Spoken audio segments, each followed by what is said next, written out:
I don't recommend starting a poem with rhyme, unless that is you're trying to do a particular kind of constraint, a formal constraint or something like that. But when you're just drafting work, I would suggest waiting till after you've gotten your first draft done. Then you can begin thinking about the sonic possibilities. But of course, imposing sonic possibilities that are completely absent from that draft can have the feeling of shunting off its already existent music. So I would recommend looking for the patterns of sound that are already occurring in the poem. Similarly to how you would look for the patterns of line length or the patterns of metaphor, abstraction, or imagery. Look for what's already happening in the poem and see how you can strategically reinforce it. So now you're looking at your poem again. What's happening at the sonic level? Do you have opportunities to try a perfect rhyme? Maybe you have an opportunity to try a slant rhyme someplace.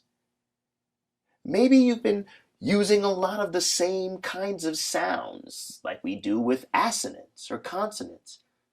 How can you now make word choices that don't sacrifice the meaning of your poem to enhance the musicality of the poem? And by enhance, I don't necessarily mean that you turn it into a fully rhymed poem. It might be that you use rhyme as a way of creating emphasis at a particular moment or a turn at another moment.